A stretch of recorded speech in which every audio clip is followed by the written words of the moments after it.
Hello students. So in this lecture we are going to discuss the process of sampling and what is the sampling process is.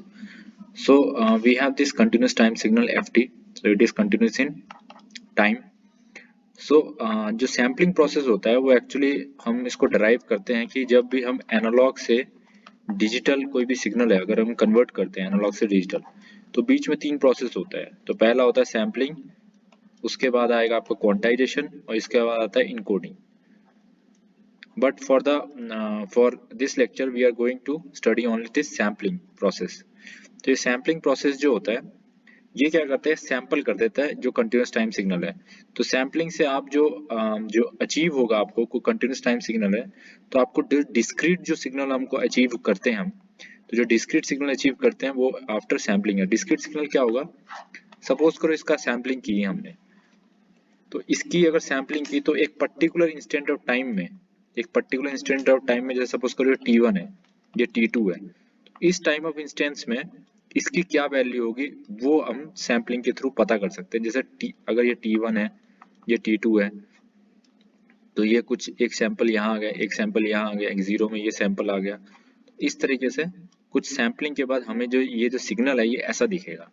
लेकिन इसमें ये ध्यान देने वाली चीज है कि सैम्पलिंग से अगर ये हमने कंटिन्यूस टाइम डोमेन सिग्नल था, इसका हमने सैम्पलिंग कर दी और ये कुछ ऐसा आ गया, तो जब हमने इसकी सैम्पलिंग की और ये जो टाइम इंटरवल है, ये सैंपल टाइम इंटरवल, अगर ये टाइम इंटरवल ऐसा है तब तो हम इसको रिट्रीव कर सकते हैं कि ये कुछ ऐसा था। फॉर एग्जाम्पल अगर हमने सैंपल कुछ ऐसा किया, एक मैंने सैंपल यहाँ ले लिया, एक मैंने सैंपल यहाँ ले लिया और ये कुछ ऐसा था, ऐसा कुछ सिग्नल था, तो यहाँ जो है यहाँ पे भी तो आपको ये एम्पलीट्यूड ये देगा और इस टाइम डोमेन में ये एम्पलीट्यूड ये देगा। लेकिन इसके बीच में जो कुछ हुआ है, ये जो इंफॉर्मेशन है ये इंफॉर्मेशन लॉस्ट हो जाएगी। किस वजह से लॉस्ट हुई है, ये इंफॉर्मेशन इसलिए लॉस्ट हुई कि हमने जो सैम्पलिंग टाइम पीरियड है वो बहुत ज्यादा ले लिया। ठीक है, तो सैम्पलिंग में ये चीज ध्यान देने वाली चीज है कि जब भी हम सैंपल करेंगे किसी भी सिग्नल को, तो हमारा जो सैम्पलिंग टाइम पीरियड है that should be such that retrieve of this signal, this continuous time domain signal, ये रिट्रीव हो जाए हमारे सैंपल से। ठीक है, तो उसके लिए हम क्या करते हैं, उसके लिए हमारा एक थ्योरम होता है, उसको सैम्पलिंग थ्योरम भी कहते हैं हम। और जो हम जो सैंपल करते हैं उस सैंपल को रेट को हम जो जिस रेट से वो सैंपल होगा उसको हम नाइक्विस्ट रेट भी कहते हैं। तो ये सैम्पलिंग थ्योरम नाइक्विस्ट रेट ये कहता है कि जो सैम्पलिंग की फ्रीक्वेंसी होगी, जो भी हमने किसी भी कंटिन्यूस टाइम डोमेन सिग्नल का सैम्पलिंग करनी है, उसको सैंपल करना है उसको, तो उसका जो जो सैम्पलिंग फ्रीक्वेंसी है that should be greater than equal to twice of maximum frequency of that signal जिसका हमने सैंपल करना है। मतलब अगर इसकी ft का मैक्सिमम फ्रीक्वेंसी fm है, इस सिग्नल की मैक्सिमम फ्रीक्वेंसी fm है, तो हमें सैम्पलिंग फ्रीक्वेंसी इस तरीके से लेनी है कि that should be equal to or greater than twice of fm. Okay, so let me demonstrate with an example कि वो कैसा होगा।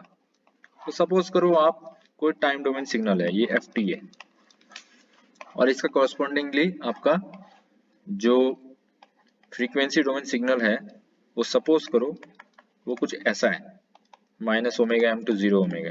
ठीक है, ये आपका टाइम डोमेन सिग्नल है, इसका कॉरस्पॉन्डिंगली हमने फ्रीक्वेंसी डोमेन सिग्नल ये लिया है कि इसका अगर फोरियर ट्रांसफॉर्म आपने किया तो it will be like this. ठीक है, तो जब हम इसको सैंपल करेंगे,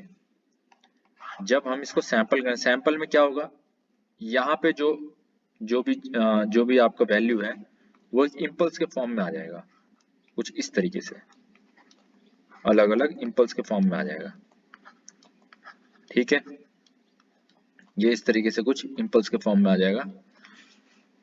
अगर इसको सैंपल करते हैं, let us consider at first case कि हमने सैंपलिंग रेट के थ्रू ही किया है कि इसका अगर एफएम है तो इसकी जो सैंपलिंग फ्रीक्वेंसी है that should be greater than equal to twice of FM, जो हमारी सैंपलिंग फ्रीक्वेंसी होती है। For example let us take the scenario of that it is well sampled, means fs is greater than twice of fm, जो भी इसकी जो maximum frequency थी signal की उसके ट्वाइस से ज्यादा है। ठीक है, तो ये सैंपल हो गया हमारा। अगर इसका कॉरस्पॉन्डिंगली हम फ्रीक्वेंसी डोमेन सिग्नल अगर देखते हैं तो इसका कॉरस्पॉन्डिंगली फ्रीक्वेंसी डोमेन सिग्नल क्या होगा, जो भी हमारा ये था, जो हमारा फ्रीक्वेंसी डोमेन सिग्नल था, ये हर इंपल्स में, जब जैसे हमने पढ़ा है कि फोरियर ट्रांसफॉर्म में क्या होता है, ये हर इंपल्स का शिफ्टिंग होगा। जैसे शिफ्ट, जैसे कोई भी अगर इंपल्स सिग्नल किसी के साथ अगर कोई भी इंपल्स सिग्नल मल्टीप्लाई है तो वो उस इंपल्स सिग्नल जहां एग्जिस्ट कर रहा है उसकी वैल्यू देगा। जैसे एफ टी इंटू अगर डेल टी है तो ये वैल्यू क्या देगा, एफ जीरो डेल टी। अगर सपोज करो एफ टी है और del T minus T S है, then it will give F of T S del T minus T S. इस थ्योरम, ये जो चीज है, इसको ध्यान में रखते हुए इसका फ्रीक्वेंसी डोमेन जो सिग्नल है वो कुछ ऐसा होगा कि जैसे ये है, ये minus M omega M, zero omega M है, ये इंपल्स सिग्नल जो हमारा बीच में है जो जीरो में है, ठीक है। फिर हमने वेल सैंपल्ड किया, फ्रीक्वेंसी के F S is greater than twice of F M है, तो ये जो चीज होगा ये हमारा सपोज करो आपका ये वेल स्पेस्ड है। वेल स्पेस्ड क्यों है, क्योंकि आपने sampling frequency twice of FM ली है, ठीक है। तो ये ओमेगा एम होगा और ये जो चीज है इसकी सेंटर फ्रीक्वेंसी भी सपोज करो ओमेगा नॉट लिया है, तो अगर ये omega naught minus omega M है और ये omega naught plus omega M है, ठीक है। इस तरीके से हमने इक्वली स्पेस्ड किया है और ये omega naught minus omega M is greater than omega M. तभी क्या है, इसकी सैम्पलिंग फ्रीक्वेंसी क्या हो रही है, जो ओमेगा नॉट, जो इसकी जो सैम्पलिंग फ्रीक्वेंसी थी, सेंटर फ्रीक्वेंसी जो थी ये ओमेगा नॉट, ये जो है it is greater than twice of omega M. किसका, इसका मतलब जो हमने सैंपल किया है, तो आप अगर जब भी सैंपल करोगे ट्वाइस और एफएम से ज्यादा, तो अल्टीमेटली जो फ्रीक्वेंसी डोमेन में जो सिग्नल होगा, इसके कॉरस्पॉन्डिंग जो फ्रीक्वेंसी डोमेन में सिग्नल जो होगा वो वेल स्पेस्ड होगा, वो कुछ ऐसा दिखेगा, ठीक है। तो ये जीरो हो गया, ये हो गया माइनस ओमेगा नॉट, तो ये इधर भी ये क्या आएगा, minus omega naught plus omega M, यहाँ पे minus omega naught minus omega M, तो ये इक्वली स्पेस्ड है, ठीक है। तो ये चीज ध्यान देने वाली चीज है कि सैम्पलिंग इन टाइम डोमेन, अगर आप ध्यान दें कि सैम्पलिंग इन टाइम डोमेन, ये आपने क्या किया, सैम्पलिंग किया टाइम डोमेन में, इधर पे sampling in time domain will change the signal frequency domain to be periodic. यहां से देख सकते हो आप, ये पीरियोडिक हो गया है, ये रिपीट कर रहा है, ठीक है। तो उस तरीके से हमने क्या किया, अगर आप इसको, ये ग्रेटर देन है तो इसमें वेल स्पेस्ड है। अब एक एग्जांपल, हम एक दूसरा सिनेरियो अगर देखें, हम इस फ्रीक्वेंसी डोमेन को अगर हम ऐसा करें कि ये तो पहला हमने क्या लिया था, omega naught minus omega M divide is greater than omega M, ये वाला केस, जो omega naught minus omega M है, ये वाला, ये जो पॉइंट है ये ओमेगा एम से ज्यादा है, ये वाला, ये वाली कंडीशन, इस कंडीशन में ये वाली फुलफिल कर रहा है कि omega naught minus omega M, ये जो वाला पॉइंट है this is greater than omega M. Omega M value क्या है, यहाँ। अब एक सिनेरियो हम ये देखते हैं, ये तो पहला सिनेरियो था, अगर ये सिनेरियो हम चेंज करते हैं थोड़ा सा और ये हम इक्वल्स टू ओमेगा एम लिखते हैं, अगर ये हमने लिखा है तो ये जो ऊपर जो पीरियोडिक सिग्नल जो हमारा फोरियर ट्रांसफॉर्म जो फ्रीक्वेंसी डोमेन में बना है वो कुछ ऐसा आएगा, कुछ ऐसा हो जाएगा, सॉरी ये ओवरलैप नहीं करेगा, ये एग्जैक्ट उस पॉइंट में आएगा, मतलब omega naught equals to twice of omega M, मतलब ये जीरो है, ये ओमेगा एम है, ठीक है, ये ओमेगा नॉट है, ठीक है। तो ओमेगा नॉट की जो वैल्यू होगी वो ट्वाइस, ये एग्जैक्टली जो फ्रीक्वेंसी सैम्पलिंग है, जो हमारा F S equals to twice of F M जो होता है वो वाली कंडीशन है। पहली कंडीशन जो थी that will be frequency is greater than twice of F M, तो इसलिए ये हमारा ये वेल सेपरेटेड है, क्योंकि ये एग्जैक्ट सैंपल हुआ है, तो एग्जैक्ट चीज यहाँ पे omega M equals to omega naught minus omega M, ये चीज जो है ये पॉइंट यहीं पे है, दोनों कॉमन पॉइंट है ये वाला, ठीक है। इस केस में हम क्या कर सकते हैं, ये जो है ये एग्जैक्टली सैंपल हो रखा है और यहाँ पे भी क्या होगा, माइनस ओमेगा एम, और ये भी किसके बराबर होगा, minus omega naught plus omega M, और यहाँ पे माइनस ऑफ ओमेगा नॉट, और ये minus of omega naught minus omega M. ये आगे सेम इसी वैल्यू में दूसरा सिग्नल जो जो पीरियोडिक सिग्नल है हमारा वही रिपीट होगा। तो इस पॉइंट पे अप टू दिस जो टीएस, जैसे सैम्पलिंग फ्रीक्वेंसी आपका एफएस है, वैसे टाइम डोमेन में क्या होगा, 1/fs जो है वो टीएस होगा। ठीक है, तो अप टू दिस टीएस, अगर टाइम डोमेन में अगर सैम्पलिंग में टीएस, क्योंकि ये क्या था, ये वाला टीएस, 2ts 3ts, इस तरह की सैम्पलिंग हुई है, ये माइनस टीएस माइनस 2ts। तो ये जो सैंपल हुआ है अप टू दिस टीएस का कब, जब ये और ये इक्वल है, the signal can be retrieved, signal can be retrieved, और ओरिजिनल सिग्नल आप रिट्रीव करके ओरिजिनल सिग्नल में signal can be retrieve to FT. ठीक है, अगर आप टीएस को फर्दर इंक्रीज करोगे, टीएस को इंक्रीज करने का क्या मतलब है, टीएस को इंक्रीज करने का मतलब ये है TS is inversely proportional to frequency.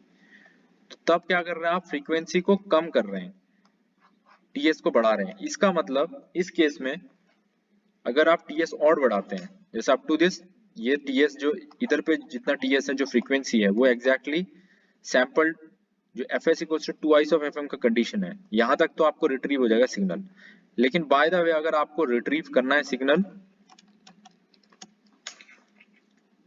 Further, अगर आप सैम्पलिंग फ्रीक्वेंसी इसके और कम करते हैं, तो अगर आप एक और जो तीसरी कंडीशन वो लेते हैं जिसमें omega naught minus omega M is less than omega M, मतलब एक ये फ्रीक्वेंसी डोमेन में सिग्नल है, ये जो पॉइंट है ये क्या आ गया, ये आपका आ गया आपका ओमेगा एम है। ठीक है, और omega naught minus omega M जो है that is less than omega M, मतलब यहां से स्टार्ट हो रहा है, ये जो दूसरा जो पीरियोडिक सिग्नल है यहां से स्टार्ट हो रहा है, ये ऐसा स्टार्ट हो रहा है। तो आप ध्यान से अगर देखते हैं ये इस तरीके से, क्यों क्यों ये क्यों है, क्योंकि ये कंडीशन है, यहाँ पे omega naught minus omega M होगा, ये ओमेगा नॉट है। ठीक है, तो ये omega naught minus omega M, ये ओमेगा नॉट एम, तो ये जो है ये जो ये जो रीजन आपको दिखाई दे रहा है ये वाला, ये जो रीजन है ये ओवरलैप हो गया है। तो इसको हम अलाइजिंग इफेक्ट बोलते हैं कि ये जो ओवरलैप हो गया है, जो हाई फ्रीक्वेंसी जो है इसकी ओवरलैप हो गई है। क्यों, क्योंकि हमने जो ये जो फ्रीक्वेंसी ली है ये omega naught is less than twice of omega M है, sorry less than twice of omega M है, मतलब F S is sampling frequency less than twice of F M. तो ये कंडीशन क्या थी, ये कंडीशन होती है जब तब हम ओरिजिनल सिग्नल रिट्रीव नहीं कर पाएंगे। ये वाली कौन सी कंडीशन है, ये वाली कंडीशन है जब मैंने आपको एक और एग्जांपल बताया था, अगर एक सैंपल यहाँ है, एक सैंपल यहाँ है, एक सैंपल यहाँ है, और बीच में अगर कुछ सिग्नल ऐसा ऐसा है, तो आप जो सैंपल कर रहे हैं इस पॉइंट को मिल जाए, इस पॉइंट को, लेकिन बीच की इंफॉर्मेशन जो है वो आपको मिल नहीं पाएगी, क्योंकि आपने सैंपलिंग जो टाइम पीरियड है वो बहुत ज्यादा रखा है। तो सैंपलिंग टाइम पीरियड ज्यादा रखा है तो उसके कॉरस्पॉन्डिंग जो फ्रीक्वेंसी होगी वो हमारी कम होगी ट्वाइस ऑफ एफएम के।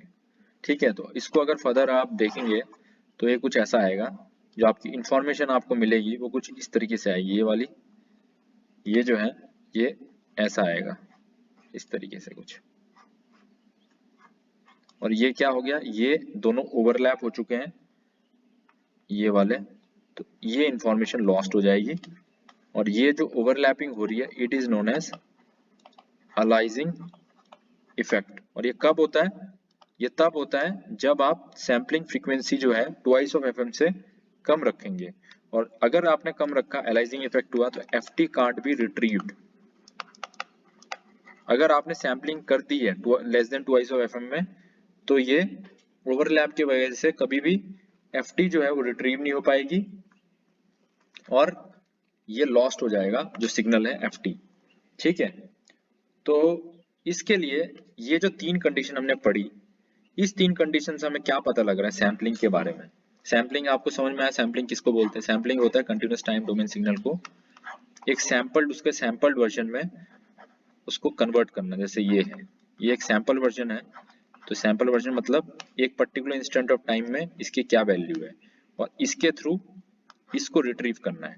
तो इसके थ्रू अगर इसको एक बार सैम्पलिंग आपने की, तो इसका मतलब ये नहीं कि आप इससे इसको रिट्रीव नहीं कर सकते, लेकिन इसको रिट्रीव करने के लिए आपको सैंपल पहले सैम्पलिंग इस तरीके से करनी है कि वो रिट्रीव हो जाए। तो उसकी कंडीशन क्या होगी, पहले की दो जो कंडीशन थी, omega naught minus omega M is greater than equal to omega M, this is sampling condition, and this choice of this TS is appropriate। TS जो है वो इतना appropriate होना चाहिए कि as this FT is preserved, मतलब कि FT फिर से रिट्रीव हो सके। तो इसको अगर हम इस तरीके से देखते हैं तो it will be omega naught is greater than twice of omega M. अगर आप इसको TS के फॉर्म में लिखेंगे, TS कैसे होगा, ओमेगा नॉट को 2 पाई बाय TS लिख सकते हैं, या फिर अगर 2 पाई कैंसिल आउट हो जाएगा तो इसको FS is greater than twice of FM भी लिख सकते हैं। 2 pi by TS equals to 2 of omega M, ये कैंसिल आउट हो गया, तो TS will be less than equal to pi by omega M. ये जो चीज है इसको बोलेंगे हम सैम्पलिंग क्राइटेरिया। तो जो TS हमारा होगा टाइम डोमेन सिग्नल में, ये जो है ये TS, अगर ये 0 है और ये TS है, यहाँ पे 2TS है, तो ये जो इसकी वैल्यू जो TS जो होगी, that should be this, it should satisfy this expression, otherwise the sampling will not be done। क्योंकि सैम्पलिंग अगर कर भी देते हैं, अगर इसको सेटिस्फाई नहीं कर रहे हो, सैम्पलिंग आपने कर दी, तो आप रिट्रीव नहीं कर पाओगे ओरिजिनल सिग्नल को, ठीक है। So this is a sampling criteria, and when of course it is a continuous signal, so when continuous to discrete, it sample the interval, and it must be choose the sampling time period will be chosen so that the sampling criteria must be satisfied, ठीक है। तो इसी तरीके से इसको आप इस तरीके से लिखते हैं, FS is greater than twice of FM, ठीक है। तो ये भी आपका इसको सैम्पलिंग क्राइटेरिया, ये और ये चीज एक ही चीज है, ओके। सो अगर आप इसको फाइनल कंक्लूजन देखें तो हमने तीन कंडीशन पढ़ी अभी तक। फर्स्ट में था omega naught minus omega M is greater than omega M, इसमें हमारा क्या आ गया, इसका मतलब टीएस जो है it will be less than pi by omega M, ठीक है। ये और F S is greater than twice of F M. तो ये जो कंडीशन है, ये वाली जो कंडीशन है, इसको हम बोलेंगे over sampling case. Over sampling क्यों, क्योंकि हमने ओवर सैंपल कर दिया है, तो ये जो है, ये जो हमारा स्पेस दिख रहा है, ये जो स्पेस दिख रहा है, दोनों जो बिल्कुल अलग अलग स्पेस्ड हैं, तो ये जो स्पेस दिख रहा है, this is because of over sampling, हमने इसको ओवर सैंपल किया है, ठीक है। तो इसके कोई दिक्कत नहीं ओवर सैंपल करने में, ओवर सैम्पलिंग करने से आप आसानी से रिट्रीव कर सकते हैं, कोई अगर फ्रीक्वेंसी कोई ओवरलैप होगा नहीं, तो आसानी से आप इसको जो कंटिन्यूस टाइम सिग्नल है उसको रिट्रीव कर सकते हैं। दूसरी कंडीशन थी omega naught minus omega M equals to omega M, इसका मतलब ओमेगा जो है that is equals to twice of omega M, और F S is greater than twice of F M, और अगर टी एस के फॉर्म में लिखा T S should be equals to pi by omega M, okay.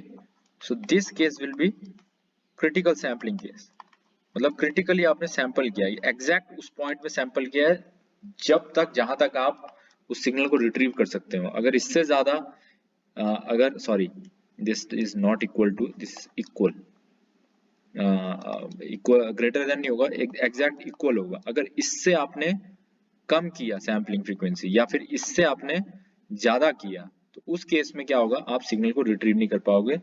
This is a critical sampling case, और इसको Nyquist frequency भी कहते हैं या नाइक्विस्ट इंटरवल भी कहते हैं। It is also known as Nyquist frequency, okay. और क्रिटिकल नाइक्विस्ट फ्रीक्वेंसी और क्रिटिकल सैम्पलिंग फ्रीक्वेंसी, और जो टीएस है इसको आप नाइक्विस्ट इंटरवल भी कह सकते हैं, क्योंकि टाइम पीरियड है तो it is interval and this is frequency, but Nyquist is same, ठीक है। ये दूसरी कंडीशन थी। और तीसरी कंडीशन हमने देखी जब सिग्नल को हम रिट्रीव नहीं कर पाएंगे, जब omega naught minus omega M is less than omega M, so it will be TS is greater than pi by omega M, और इन दोनों के साथ क्या होगा, और F S is less than twice of F M, तो ये जो केस है ये हमारा अंडर सैम्पलिंग केस होता है, जहां पे हम एफटी को रिकवर नहीं कर पाएंगे उसके सैंपल्ड सिग्नल से। ठीक है, तो ये तीन कंडीशन है। तो उसके लिए हम अगर एफटी को रिट्रीव करना चाहते हैं अपने सैंपल सिग्नल से, तो या तो आपको ओवर सैम्पलिंग करनी पड़ेगी या क्रिटिकल सैम्पलिंग करनी पड़ेगी। अगर आपने अंडर सैम्पलिंग की है then there will be overlap of higher frequency. ठीक है, जो ओवरलैप हायर फ्रीक्वेंसी मतलब ये वाली जो आपने ओवरलैप देखा था, ये वाला ओवरलैपिंग ऑफ फ्रीक्वेंसी। तो यहाँ पे जो सिग्नल है वो लॉस्ट हो जाएगा, और जो ओरिजिनल सिग्नल है ये हमने फ्रीक्वेंसी टर्म में समझा, और यहाँ पे टाइम डोमेन सिग्नल के फॉर्म में देखोगे तो एक सैंपल यहाँ हो रहा है, एक और यहाँ हो रहा है, बीच का इन्फॉर्मेशन गायब हो गया। तो हम ओरिजिनल सिग्नल पर कभी तक ओरिजिनल सिग्नल तक हम पहुंच ही नहीं पाएंगे। ठीक है, तो under sampling will leads to loss of signal. So to convert a continuous time signal to discrete time signal, we must always be using a sampling interval. Ts must satisfy the condition Ts is less than equal to pi by omega m. अगर less than है सिर्फ it is over sampling, और equal है तो it is a critical sampling. और इसका जो reciprocal होगा, जो हमारा टाइम इंटरवल जो है, इसका रेसिप्रोकल जो होगा that will be sampling frequency. और अगर सैम्पलिंग फ्रीक्वेंसी की बात करें तो it must be greater than equal to twice of F M. Okay, so omega M और जो एफ एम है, ये ओमेगा में F M, this is the, ये जो है ये मैक्सिमम फ्रीक्वेंसी कंपोनेंट है किसका, जो सिग्नल है एफटी का, ये होगा हमारा maximum frequency component of signal FT. okay, so in this way you can see that always we use the oversampling or critical sampling to retrieve the sample the original continuous time domain signal from this sample signal.